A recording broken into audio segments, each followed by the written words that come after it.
আসসালামু আলাইকুম প্রিয় এসএসসি 2026 ব্যাচের প্রিয় শিক্ষার্থী বন্ধুরা, আশা করছি সকলে ভালো আছেন। আপনাদের রেজাল্ট দিয়ে দিয়েছে। তো যারা ভালো রেজাল্ট করেছেন তাদেরকে শুভকামনা, যারা খারাপ করেছেন তাদের জন্য শুভকামনা, সবার জন্য শুভকামনা থাকবে। তো এখন রেজাল্টের পর আপনাদের অনেকেরই আর কি প্রশ্ন থাকে যে বোর্ড চ্যালেঞ্জ কারা করতে পারবে, কিভাবে করতে হবে এবং কত তারিখ, এসব নিয়ে কথা বলবো আজকে।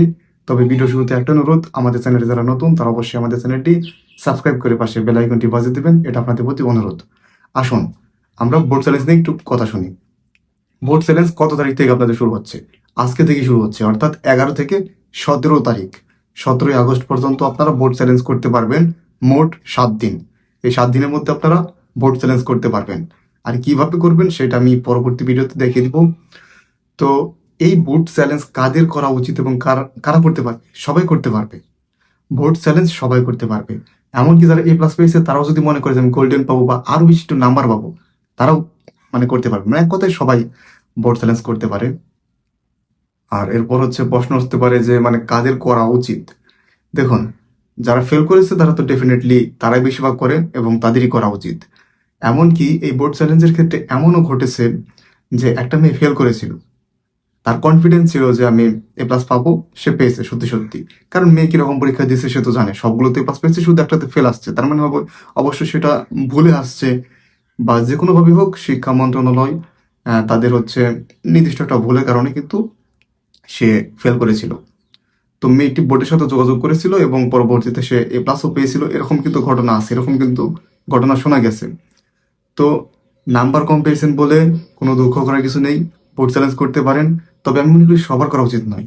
এরকম একটুর জন্য আমি A+ পাইনি, আমি 77 পেয়েছি একটা সাবজেক্টে, হয়তো আমি দেখা গেছে 3 মার্কের জন্য A+ পেতে পারি।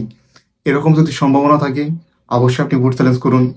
আবার যারা মোটামুটি 50-60 পেয়েছেন, আপনাদের কিন্তু A+ যদি আশা থাকে তাহলে কিন্তু খুব কমই চান্সেস থাকে। আমি বলবো যে আপনারা কলেজে পড়া শুরু করে দিন এখন, ঠিক আছে? আপনারা তো এইচএসসি 28 হয়ে গেছেন, তো সেই অনুযায়ী আর কি পড়াশোনা শুরু করে দিন। সেই অনুযায়ী আর কি চলুন, ঠিক আছে? কারণ বোর্ড চ্যালেঞ্জ সবার জন্য না, এটা কিন্তু মনে রাখবেন। সবাই করতে পারে কিন্তু সবার না করাই ভালো, যেহেতু টাকা লাগে, টাকার একটা বিষয় আছে। তো সবার এখানে না করাই ভালো আমি মনে করি। আপনি ফেল করেছেন অবশ্যই করুন, আপনি একটুর জন্য প্লাস পাননি আপনি করুন, কিন্তু শুধুমাত্র 50-55 পেয়েছি এই জন্য আমি বোর্ড চ্যালেঞ্জ করবো, এরকমটা আমি মনে করি না যে করার দরকার আছে কোনো। এই হচ্ছে বোর্ড চ্যালেঞ্জ আর কি কথা। কারা করতে পারবেন, কিরকম মার্কের জন্য করতে পারবেন, সবাই করতে পারবেন। এবং 11 থেকে 17ই আগস্ট, আজকে থেকে 17ই আগস্ট পর্যন্ত আপনারা বোর্ড চ্যালেঞ্জ করতে পারবেন। তবে আশা ছাড়া কিছু নেই। বোর্ড চ্যালেঞ্জের মাধ্যমে কিন্তু অনেক শিক্ষার্থীর আর কি রেজাল্ট পরিবর্তন হয়েছে এবং হয়, প্রত্যেক বছরই হয়, এটা কিন্তু আমরা দেখে থাকি। আবার অনেকের হয়ও না, সবাই যদিও আশা করেই আর কি বোর্ড চ্যালেঞ্জ করে। তো যাই হোক, এই ছিল আর কি সর্বশেষ আপডেট আপনাদেরকে দেওয়ার মতো। সবাই ভালো থাকবেন, সুস্থ থাকবেন এবং এই পরবর্তী ভিডিওতে আমরা বোর্ড চ্যালেঞ্জ কিভাবে করে সেটা আমরা দেখাবো। সকলকে আসসালামু আলাইকুম।